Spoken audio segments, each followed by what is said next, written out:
বাতিল যখন কাবিলের রূপ ধারণ করে আহলে ইলম তখন হাবিলের রূপ ধারণ করে।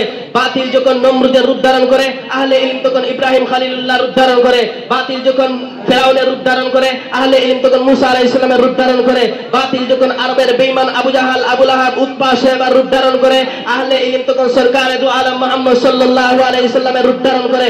বাতিল যখন তাতারিয়াদের রূপ ধারণ করে আহলে ইলম তখন ইমাম ইবনে তাইমিয়া রাহমাতুল্লাহি আলাইহি রূপ ধারণ করে।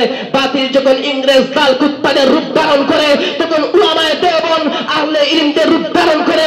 72 থেকে ভাদ্র মাসের কুত্তার মতো এই লাল কুত্তাদেরকে পিটাইয়া বিদায় করতে প্রস্তুত থাকে।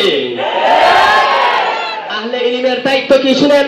আহলে ইলম যখন দেখে আহলে ইলমের দায়িত্ব হলো যেই সময় যেই অবস্থায় যেই হাইয়তে বাতিল মাথা জড়া দিয়ে ওঠার চেষ্টা করবে ওই জায়গায় গিয়ে আহলে ইলম বাতিলের মোকাবেলা করবে। বাতিল যখন শাহবাগীদের রূপ ধারণ করে ঢাকার এই শাহবাগীদের রূপ ধারণ করে বাংলাদেশের স্বাধীনতাকে বিপন্ন করার চেষ্টা করেছে।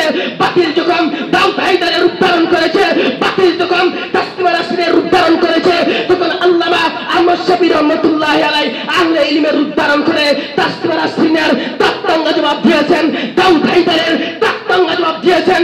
যখন হাইকোর্ট থেকে 2 জন বিচারপতি ফতোয়ার বিরুদ্ধে রায় দিয়েছেন, মুফতি আমিনী আহলে ইলমের রূপ ধারণ করে সেই বিচারপতির বিরুদ্ধে টাকার বুকে বুক টান করে দাঁড়িয়ে পড়েছিলেন।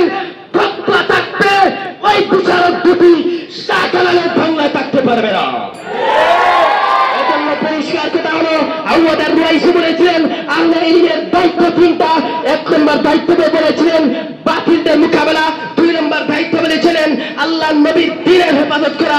আল্লাহর নবী তাওহীদের ময়দানে রক্ত দিয়ে যে দিন বাংলাদেশ পর্যন্ত পাঠিয়েছেন, আল্লাহর নবী তায়েফের ময়দানে রক্ত দিয়ে যে দিন আমাদের পর্যন্ত দিয়েছেন ওই দিন কমপ্লিট। আল্লাহুম্মা আকমালতু লাকুম দীনাকুম ওয়া আতমামতু আলাইকুম নি'মাতি ওয়া রাদিতু লাকুমুল ইসলাম দীনা।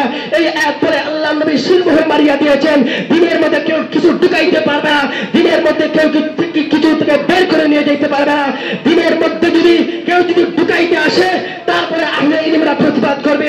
দিন থেকে কেউ কোনো কিছু যদি বাইর করে নিয়ে যেতে চায় আহলে ইলম প্রতিবাদ করবে। যদি আহলে হাদিসরা 20 রাকাত তারাবি থেকে 12 রাকাত যদি মাইনাস করে বলে যে 8 রাকাত, উলামায়ে দেওবন্দ উলামায়ে আহলে ইলম সাথে সাথে প্রতিবাদ করবে। যদি এই দিনের মধ্যে কয়েকটি ঈদ আছে, কয়েকটি রোজা আছে, কয়েকটি ইফতার আছে, আল্লাহ নবী বর্ণনা করে দিয়ে গিয়েছেন মুসলমানদের প্রধান 2টি ঈদ। এর মধ্যে যদি 3 নম্বর ঈদ যদি ঈদে মিলাদুন নবী যদি কেউ ঢুকাইতে চায় আহলে ইলম উলামায়ে দেওবন্দ সাথে সাথে তার প্রতিবাদ করবে। কাজে আহলে ইলম যতদিন থাকবে, মাদ্রাসা যতদিন থাকবে, মসজিদ যতদিন থাকবে ততদিন পর্যন্ত নীল আকাশের নিচে দিন সম্মত থাকবে। যেই দিন আলিম থাকবে না, উলামায়ে কেরাম থাকবে না, দিন ঐক্যতা থাকবে না। যদি আলিম যদি থাকে, উলামায়ে কেরাম থাকে, দিন ঐক্যতা থাকবে। কাজে উলামায়ে কেরাম যদি ঐক্য হয়, উলামায়ে কেরাম যদি এক আর নেক যদি হয়, বাংলার জমিনে রাম প্রাণ টিকে থাকতে পারবে না। বাংলার জমিনে শারিয়াত যদি টিকে থাকতে পারবে না, দাফন হয়ে যাবে, দাফন হয়ে যাবে, দাফন হয়ে যাবে।